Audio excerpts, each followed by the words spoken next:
Hello बच्चों, तो चलिए आज हम लोग शुरुआत करते हैं next part of the circular motion. और इस पार्ट में हम लोग पढ़ने वाले हैं डायनेमिक्स ऑफ सर्कुलर मोशन। देखिए, कोई भी पार्टिकल अगर सर्कुलर पाथ पे घूम रहा है तो उसके लिए जो रिक्वायर्ड फोर्स की ज़रूरत होती है वो होती है सेंट्रीपिटल फोर्स की। अगर सेंट्रीपिटल फोर्स होगा तभी कोई भी पार्टिकल सर्कुलर पाथ पे घूम सकता है। अब ये सेंट्रीपिटल फोर्स क्या होता है? देखिए, सेंट्रीपिटल फोर्स के लिए अगर हम इसको ऐसे बात करें तो मैंने आपको पिछले लेक्चर में बताया था, पिछले पार्ट में बताया था कि अगर कोई भी पार्टिकल सर्कुलर पाथ पे घूम रहा है तो एट द टाइम उस पर दो फोर्स लगता है। एक फोर्स जो होता है वो टेंजेंशियल, उसकी स्पीड बढ़ाने में काम करता है, और एक जो होता है वो होता है रेडियल। जो टेंजेंशियल अगर जीरो हो भी गया, टेंजेंशियल फोर्स अगर जीरो हो भी गया तब भी वो सर्कुलर मोशन होगा, लेकिन उस सर्कुलर मोशन को हम लोग कहेंगे यूनिफॉर्म सर्कुलर मोशन, जब सिर्फ और सिर्फ उस पर रेडियल होना चाहिए फोर्स। और अगर मान लीजिए रेडियल जीरो हो गया और टेंजेंशियल है तो क्या सर्कुलर मोशन होगा? तो नहीं होगा। यानी कि जो डायनेमिक्स ऑफ सर्कुलर मोशन है वो सिर्फ और सिर्फ एक ही चीज पे डिपेंड कर रहा है, वो है सेंट्रीपिटल फोर्स पे।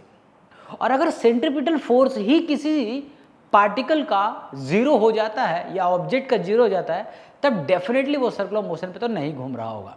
ठीक है, तो सेंट्रीपिटल फोर्स सर्कुलर मोशन के लिए बहुत इंपॉर्टेंट है।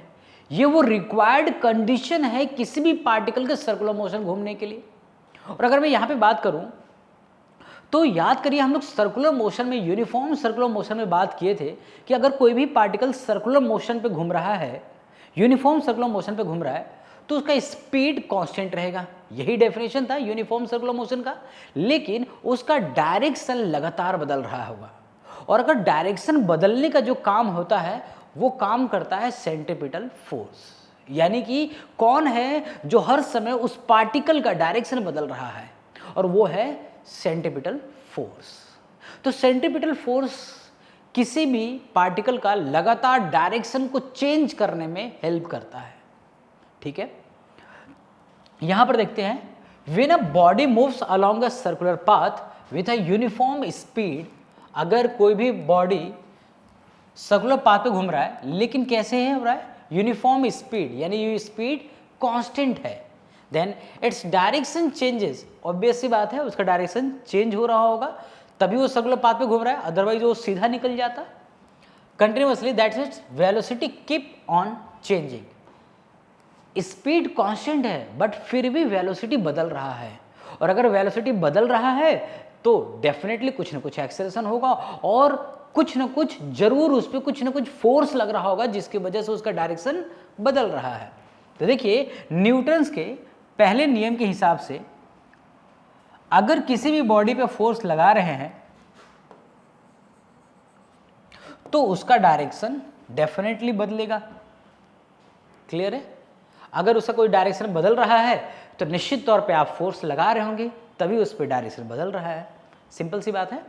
तो इसका सेंट्रीपिटल फोर्स तो आप समझ गए होंगे कि सेंट्रीपिटल फोर्स वो रिक्वायर्ड कंडीशन होती है उस पार्टिकल को सर्कुलर मोशन में घूमने के लिए।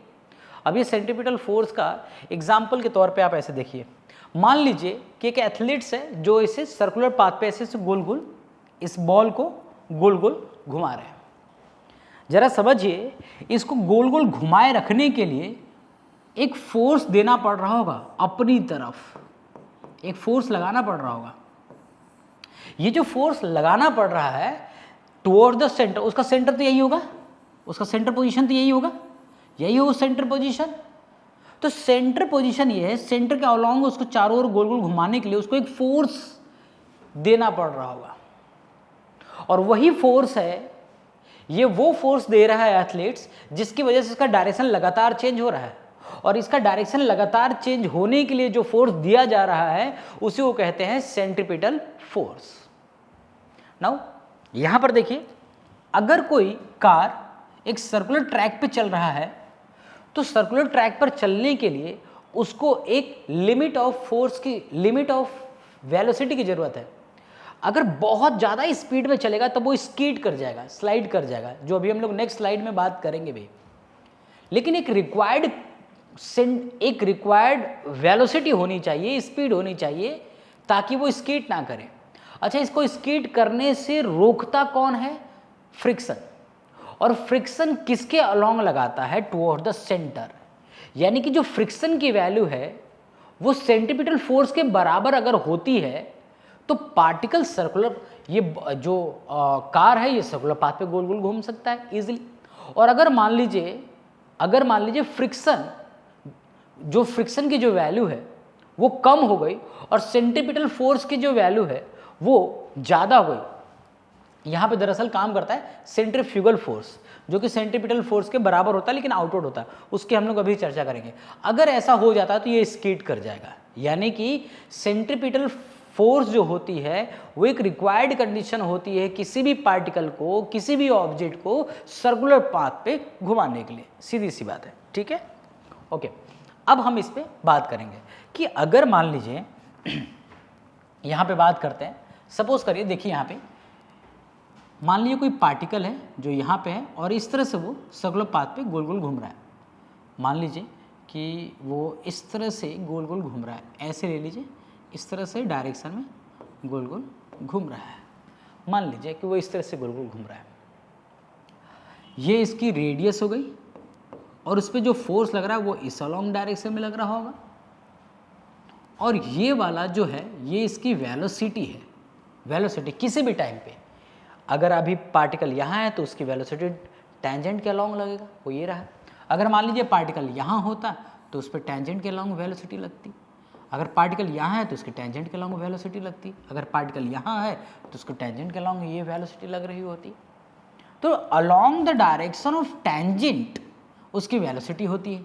और अगर उसकी वेलोसिटी नहीं बदल रही है, सॉरी, अगर उसकी स्पीड नहीं बदल रहा है, अगर उसका स्पीड नहीं बदल रहा है, कांस्टेंट है, तो भी उसका डायरेक्शन तो लगातार बदल रहा है। देखिए लगातार डायरेक्शन उसका बदलता जा रहा है। अभी इस पॉइंट पर पार्टिकल की वेलोसिटी इधर थी, इस पॉइंट पे पार्टिकल की वेलोसिटी इधर है, तो डायरेक्शन तो बदल गया यहाँ से आते आते में। और वैसे भी वो इंस्टेंटेनियस डायरेक्शन बदल रहा है, यहाँ से कुछ ही समय पे उसका डायरेक्शन बदलता जा रहा है। तो अगर उसका डायरेक्शन बदल रहा है तो सेंट्रीपिटल फोर्स तो डेफिनेटली लग रहा होगा। दैट सेंट्रीपिटल फोर्स क्या होता है? फोर्स की अगर मैं बात करूं तो होगा mass into acceleration, mass that is m into acceleration. Mass तो उस पार्टिकल का मास होगा जो भी सर्कुलर पाथ पे घूम रहा है, और एक्सेलरेशन क्या होगा?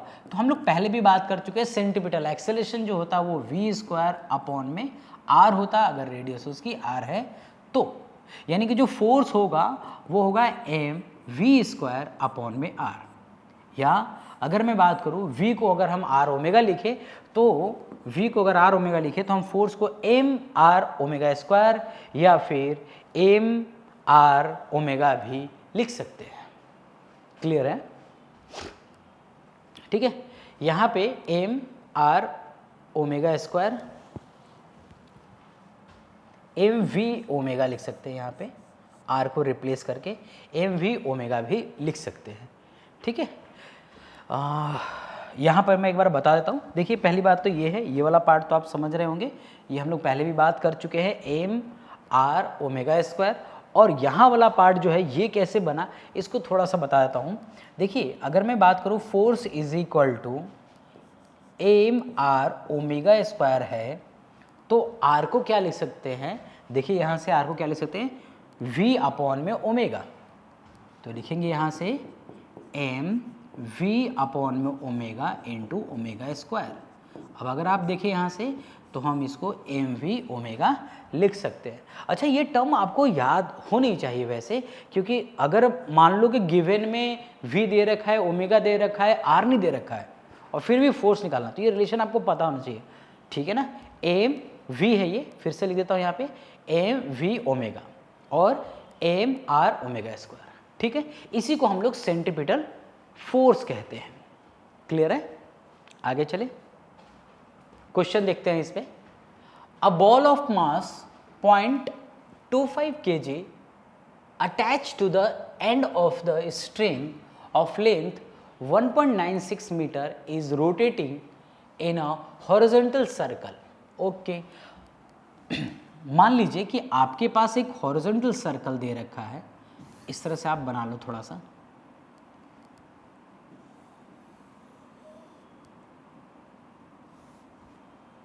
ऐसा कुछ, ये हॉरिजॉन्टल सर्कल में ऐसे बना लेता हूँ थोड़ा सा, ओके।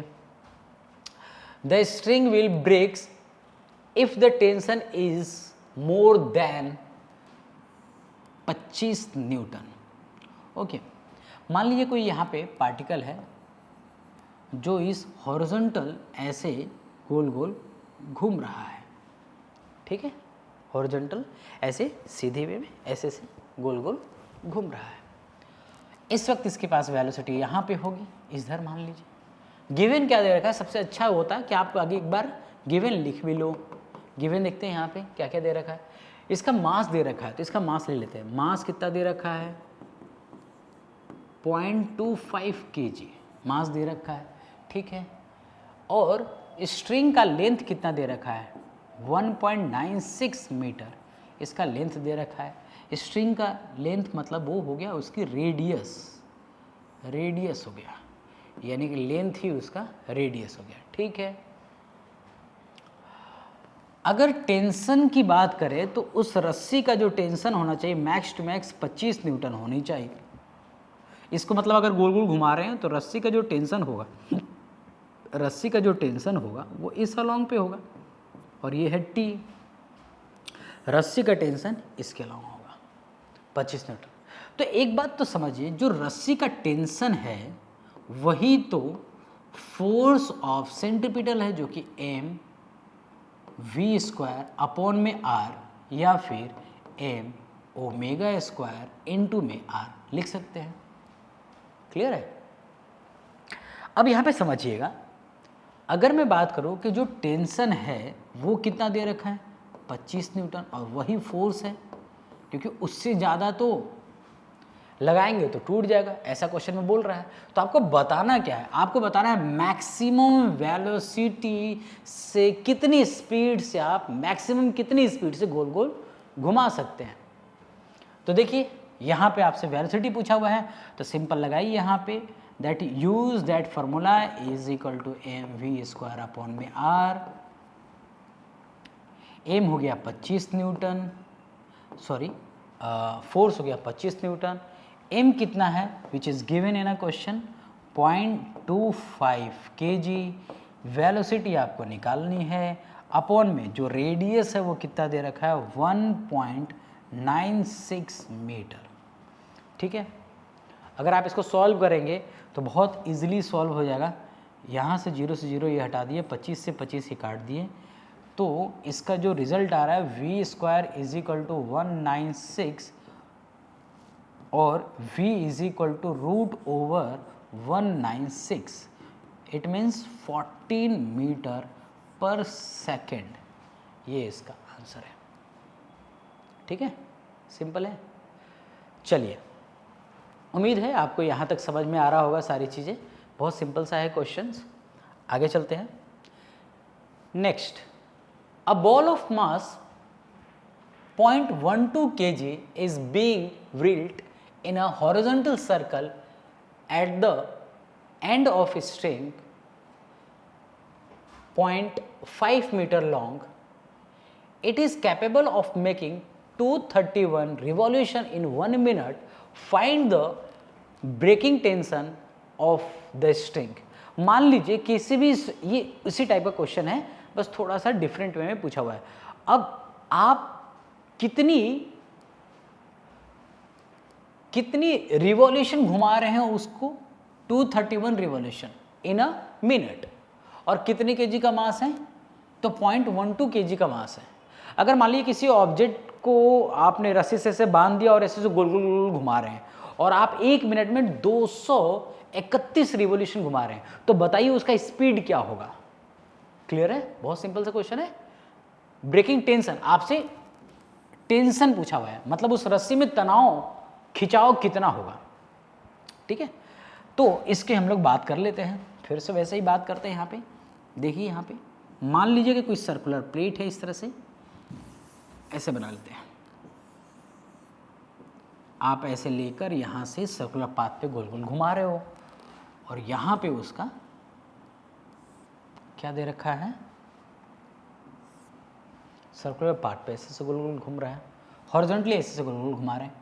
इस वक्त इसकी वेलोसिटी यहाँ पे ये है, इसका रेडियस आपको दे रखा होगा 0.5 मीटर, ठीक है, और उसका मास दे ही रखा है। तो एक बार गिवन भी लिख लेते हैं, गिवन क्या क्या दे रखा है, मास दे रखा है, उसका कितना दे रखा है मास जी, मास दे रखा है 0.12 kg, ओके, और उसका क्या दे रखा है, और लेंथ दे रखा है, लेंथ मतलब रेडियस दे रखा है स्ट्रिंग का, और वो है 0.5 मीटर, और इसमें फ्रीक्वेंसी दे रखा है, मतलब जो हम लोग स्मॉल n लेते हैं यानी 1/t जो है वो दे रखा है 231 RPM दे रखा है, ठीक है, इतना गिवन है। और आपसे पूछा क्या है, आपसे पूछा हुआ है उसमें टेंशन कितना है, यानी फोर्स पूछा है आपसे। इसमें फोर्स इसके अलोंग जो लग रहा होगा वो फोर्स आपसे पूछा है कि इसके अलोंग फोर्स क्या लगेगा, फोर्स पूछा हुआ है। तो now tension is equal to m v square upon में r होगा, ठीक है। अब यहाँ पे या फिर आप ये भी लगा सकते हैं ना, m omega square r। Now अब अगर आप ध्यान से देखिए तो आपको ओमेगा की वैल्यू दे रखी है, कैसे, omega is equal to 2πn होता है, ये रेडियन में होता है, रेडियन पर सेकेंड, ठीक है, ओके। तो अगर मैं बात करूँ 2πn और n की 2πn और n की जगह पे अगर मैं 231 लिख दूँ तो ये दे रखा है पर मिनट में, और मुझे किस में चाहिए, सेकंड में, तो अपॉन मुझे 60 करनी पड़ेगी तभी मैं सेकंड लिख पाऊंगा ये वाला पार्ट। तो अगर मैं ऐसा करना चाह रहा हूँ तो यहाँ पे पहले सेकंड, मिनट को हटाकर सेकंड करनी पड़ेगी। अब इसको सॉल्व करते हैं तो ये कितना हो जाएगा 30 बार में, तो यहाँ पे 230, इसको पहले मैं ऐसे लिख देता हूँ 231 अपॉन में इंटू में पाई अपॉन में 30 रेडियन पर सेकेंड। पहली बात तो मैंने ऐसा ओमेगा लिख लिया है। अब देखिए इस फॉर्मूले में आपको t निकालना है, m दे रखा है, ओमेगा दे रखा है, r दे रखा है, सब कुछ दे रखा है, पुट करिए, सॉल्व करिए, बस आंसर आ गया, ठीक है। तो कर लेंगे अब tension is equal to m की जगह पे कितना दे रखा है 0.12 इंटू ओमेगा की जगह पे कितना दे रखा है 231 पाई अपॉन में 30 का स्क्वायर ओमेगा स्क्वायर इनटू में r कितना दे रखा है, r की वैल्यू है 0.5। अब आप इसको सॉल्व कर लो, जो आएगा इसका आंसर आ जाना चाहिए, ठीक है, क्लियर है। आई गेस आपको यहाँ तक समझ में आ रहा होगा, कोई दिक्कत नहीं है, बहुत सिंपल सा है। अगर हम सर्कुलर मोशन के क्वेश्चंस की बात करें तो आप सबसे पहले गिवन थोड़े से बेसिक अंडरस्टैंडिंग लगाएंगे तो क्वेश्चन आराम से बन जाएगा। नेक्स्ट क्वेश्चन पे करें। Next question, a spaceman in training is rotated in a seat at the end of the horizontal arms of the length 5 meter. If he can withstand accelerations up to 9g, then what is the maximum number of revolution per second permissible? Take g the value of। देखिए अगर मान लीजिए कुछ ऐसा rotate हो रहा है, अगर ले लेते हैं इसको, ये इसकी रेडियस है और ये पार्टिकल किसी भी समय पे पी पे यहाँ पे है, अगर मैं ले लूँ तो इसमें बोला हुआ है कि इसकी जो जी की वैल्यू है, एक्सेलेरेशन ड्यू टू ग्रेविटी, जो जी की वैल्यू बन रही है रोटेट करते समय, और उस पर जो फोर्स लग रहा होगा ड्यू टू ग्रेविटी वो होगा एम जी होता है। बट यहाँ पे जो g की वैल्यू है वो चेंज है, दैट g की value is 9 times of g, it becomes 9 mg because the value of g dash is equal to 9 times of g। ऐसा क्वेश्चन में बोला हुआ है कि अगर आप स्पेसमैन है उसकी ट्रेनिंग के समय में अगर आप उसके एक्सेलरेशन को 9 टाइम्स ऑफ g कर दे रहे हैं तो बताइए कि उसको कितने नंबर ऑफ रिवॉल्यूशन पर सेकेंड में घुमा रहे हैं, मैक्सिमम रिवॉल्यूशन कितना हो रहा है, ठीक है। तो अगर मैं यहां से बात करूं तो फोर्स ये हो गया। और अगर मैं फोर्स की बात करूँ तो ये वही फोर्स है जो वो रिक्वायर्ड उसको चाहिए होगा सर्कुलर पाथ पे गोल गोल घूमने के लिए। Now force is equal to, फिर से वही चीज़ें लगाना है आपको, एम ओमेगा स्क्वायर आर या फिर एम वी स्क्वायर अपॉन में आर। अब इन दोनों में से कोई भी एक फॉर्मूला लगाएंगे, सॉल्व करेंगे और आंसर आ जाएगा।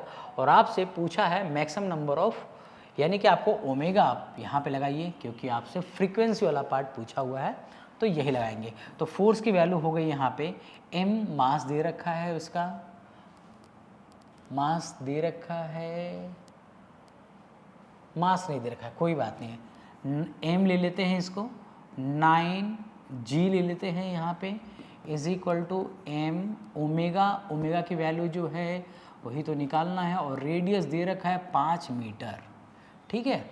एम से एम काट दिया, 9g is equal to omega square, omega को क्या लिख सकते हैं भाई, ओमेगा को जरा देखो यहाँ पे 2 पाई n लिख सकते हैं क्या, उसको स्क्वायर कर दिए, n इज़ 1/t, तो 2π/t होता है ना ओमेगा का, तो n को क्या लिखेंगे 1/t इंटू 5, ठीक है। अब यहाँ से क्या निकाल सकते हैं, मुझे n निकालना है, n square is equal to, आप लगाइए यहाँ से 9g अपॉन में 2 पाई का स्क्वायर, मतलब आप डायरेक्ट लिख दें यहाँ पे 4 पाई स्क्वायर इंटू में 5। अब इसको सॉल्व कर लीजिए, जो भी सॉल्व करने पे आएगा आंसर वही इसका आंसर आएगा, √9 इंटू 10, जी की वैल्यू 10 लेने को कहा था यहाँ पे, अपॉन में 4 इंटू पाई स्क्वायर इंटू में 5, ठीक है, क्लियर है। सॉल्व करेंगे जो आएगा इसका आंसर आएगा, ठीक है, कोई दिक्कत, सॉल्व कर सकते हैं अब यहाँ तक, ठीक है। चलिए आगे, next, a string breaks under a load of 0.8 kg, a mass of 0.5 kg is attached to one end of the string 2 meter long and is rotated in a horizontal circle. Determine the number of revolution per minute that the mass can make without breaking the string. एक मास है 0.5 kg का, जिसको आप circular path पे ऐसे से गोल गोल घुमा रहे हैं, मान लीजिए कैसे रस्सी है ऐसे से गोल गोल घुमा रहे हैं, ऐसे सर्कुलर पाथ पे, वो हॉरिजॉन्टली सर्कुलर पाथ पे गोल गोल घूम रहा है। तो आपसे क्वेश्चन में ये पूछा हुआ है कि रिवॉल्यूशन पर मिनट कितना होगा अगर वो उसकी लेंथ कितनी है और मास इतनी है। तो एक और चीज़ दे रखा है, वो दे रखा है कि उस रस्सी का मैक्सिमम टेंशन 48 न्यूटन है। जैसे एक रस्सी है, उस पर अगर आप वेट टांगोगे, मान लो कि यहाँ पे 4.8 kg है, तो मैक्सिमम टेंशन है, यानी कि ब्रेक हो जाता है अगर 4.8 kg का रस्सी पे वेट को टांगा जाए तो वो ब्रेक हो जाएगा, यानी टूट जाता है यहाँ से, मान लीजिए। तो इसका रस्सी पे जो टेंशन लग रहा होगा, यानी टी जो होगा वो किसके बराबर होना चाहिए, mg के बराबर। भैया देखो, रस्सी पे टेंशन बढ़ता जाएगा जैसे जैसे इसका पे वेट या मास बढ़ाते चले जाएंगे। तो मास हो गया 4.8 और जी की वैल्यू हो गई 10, यानी 48 न्यूटन का मैक्सिमम टेंशन इस रस्सी पे है, और उसी रस्सी को गोल गोल घुमाया जा रहा है हॉरिजॉन्टली। आप ऐसा ले लो, ऐसा गोल गोल घुमाया जा रहा है। तो आपको बताना कितना चक्कर काटेगा, नंबर ऑफ रिवॉल्यूशन निकालने हैं, ठीक है। और यहाँ पे एक मास जो है वो 0.5 kg का है, और ये 2 मीटर का लेंथ है और 0.5 kg का मास है। अब आपसे पूछा हुआ है कि कितना रिवॉल्यूशन करेगा अगर मैक्सिमम टेंशन, इसका मैक्सिमम टेंशन कितना है 48 न्यूटन, कितने नंबर ऑफ रिवॉल्यूशन परफॉर्म करेगा। क्लियर है।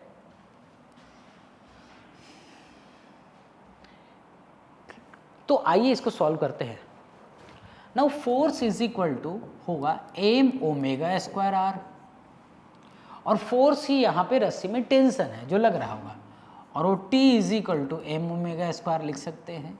t की वैल्यू 48 न्यूटन, m कितना है 0.5 इंटू ओमेगा की वैल्यू है 2 पाई n का स्क्वायर इंटू जो रेडियस है वो दे रखा है 2 मीटर का।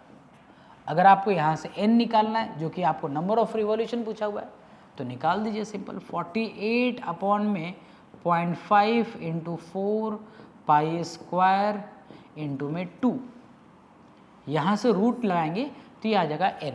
तो ये कौन सा आएगा आपसे, आपके आएगा रिवॉल्यूशन पर सेकेंड है ये। अगर आपको रोटेशन रिवॉल्यूशन पर मिनट निकालनी है तो इंटू 60 से करनी पड़ेगी मल्टीप्लाई।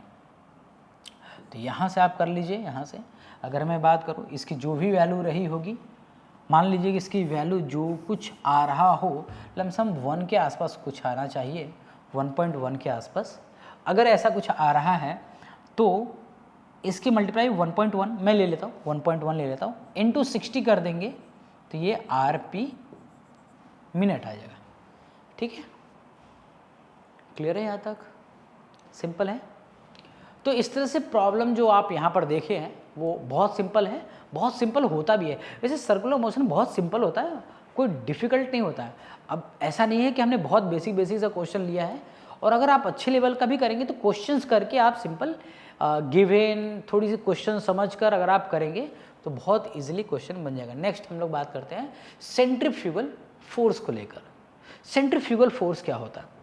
अब सेंट्रीफ्यूगल फोर्स एक बाहरी डायरेक्शन में लगने वाला फोर्स है जो कि उस सर्कुलर पाथ पे जो ऑब्जेक्ट हो रहा होता है उसी को फील होती है वो सेंट्रीफ्यूगल फोर्स।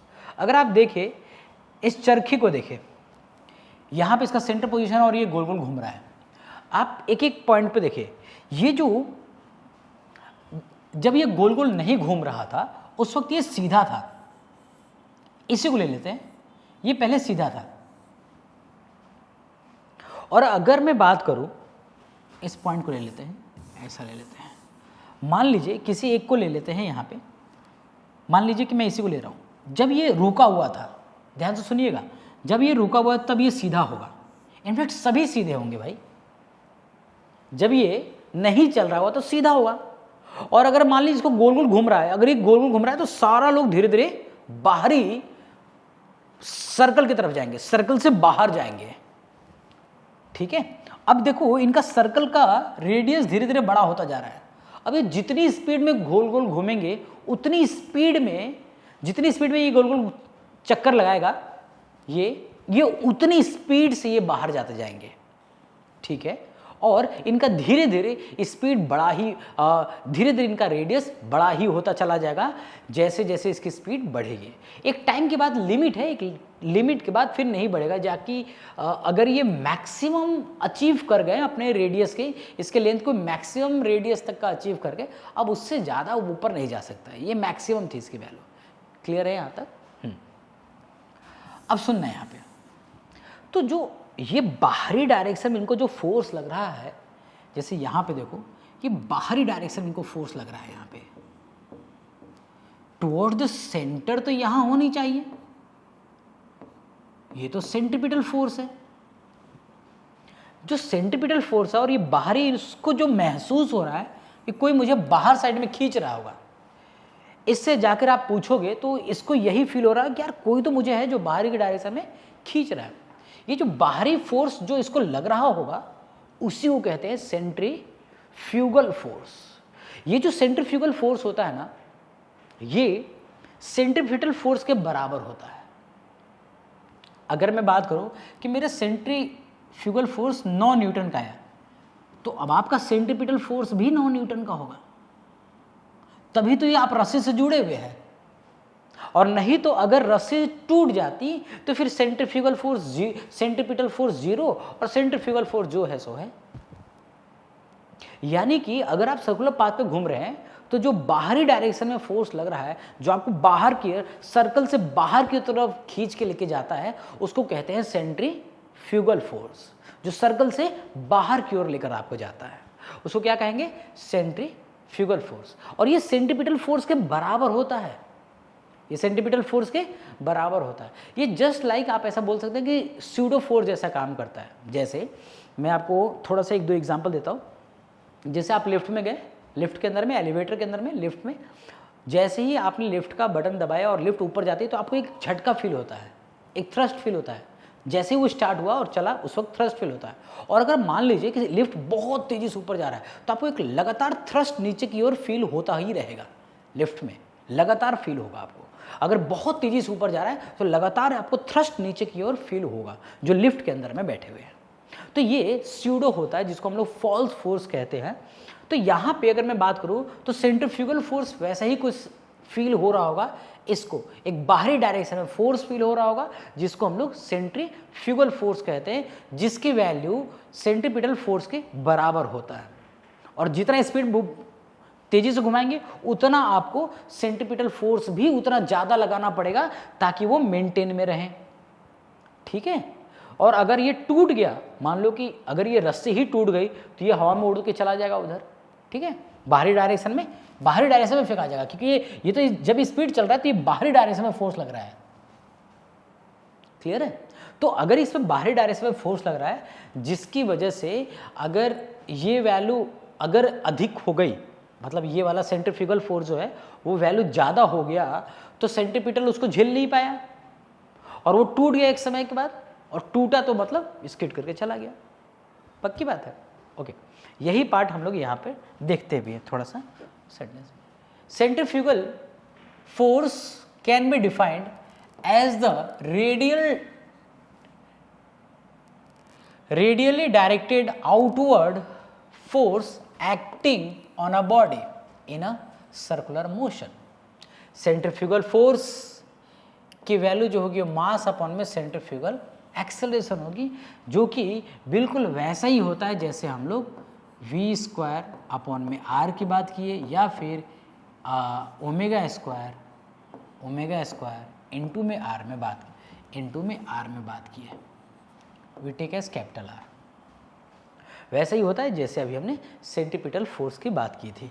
बस एक बाहरी डायरेक्शन में फोर्स फील होता है और वो किसको होगा, जो एक नॉन इनर्शियल फ्रेम में बैठा हुआ है। इनर्शियल फ्रेम में बैठा हुआ उसको फील नहीं होगा, एक जो नॉन इनर्शियल फ्रेम में बैठा हुआ उसे ही केवल फील होगा सेंट्रीफ्यूगल फोर्स को। तो आइए हम लोग यहाँ पे और बात कर लेते हैं। In an inertial frame the centrifugal force does not act on an object. जब वो नॉन इनर्शियल पे होंगे तभी उसको फील होगा सेंट्रीफ्यूगल फोर्स के बारे में। क्लियर है। बहुत सिंपल सा है, एकदम बहुत सिंपल सा है। ठीक है, चलिए आगे इसके बेस पे देखते हैं कोई क्वेश्चन। नेक्स्ट क्वेश्चन देखते हैं। A gramophone disc rotate at 60 RPM। Given लिखते चलते हैं ताकि हमें दिक्कत ना हो इसमें समझने में। RPM लिख रखा है, मतलब स्मॉल n की वैल्यू दे रखी है 60 RPM, रिवॉल्यूशन पर minute. If a coin of mass 18 gram, mass is given 18 gram into 10 to the power minus 3 in kg। ठीक है, is placed at a disk of distance, मतलब उसका रेडियस दे रखा है 8 into 10 to the power minus 2 in metre. Convert करता चल रहा हूँ मैं। From the centre determine the centrifugal force. एक मैं थोड़ा सा इस तरह से बना लेता हूँ ताकि आपको अच्छे से दिखे। ठीक है, ऐसे अगर वो हॉरिजॉन्टल हो रहा है, मैं यहाँ पे इस तरह से वर्टिकल वाला पार्ट लिखकर बना रहा हूँ। एक डिस्क है जो ऐसे से गोल गोल घूम रहा है। मान लीजिए कोई एक डिस्क है जो ऐसे गोल गोल घूम रहा है ओमेगा से, और यहाँ पे एक छोटा सा कॉइन रखा हुआ है, छोटा सा कॉइन रखा हुआ है। आप इसको इधर से बना लेते हैं। एक छोटा सा कॉइन रखा हुआ है, और अगर डिस्क चल रहा है तो कॉइन पे एक बाहरी डायरेक्शन में फोर्स लगेगा, कॉइन पे एक बाहरी डायरेक्शन में फोर्स लगेगा, एक फोर्स लगेगा यहाँ पे। डिस्क चलाएंगे तो बाहरी डायरेक्शन में फोर्स फील होगा उसको, यही वो सेंट्रीफ्यूगल फोर्स है। अब यहाँ पे इस डिस्क के पास रखा हुआ है, ये प्लेट ऐसे रखा हुआ है, हॉरिजॉन्टली प्लेट है। वर्टिकल कैसे रखेंगे, वर्टिकल तो रख नहीं सकते, हॉरिजॉन्टल रखेंगे, हॉरिजॉन्टल पर रखा है और रखेंगे, जैसे चलाएंगे तो ये बाहरी डायरेक्शन में फेंकाएगा, बाहरी डायरेक्शन में जाएगा। और आपसे यही पूछा कि बाहरी डायरेक्शन में इसको फोर्स कितना फील हो रहा है।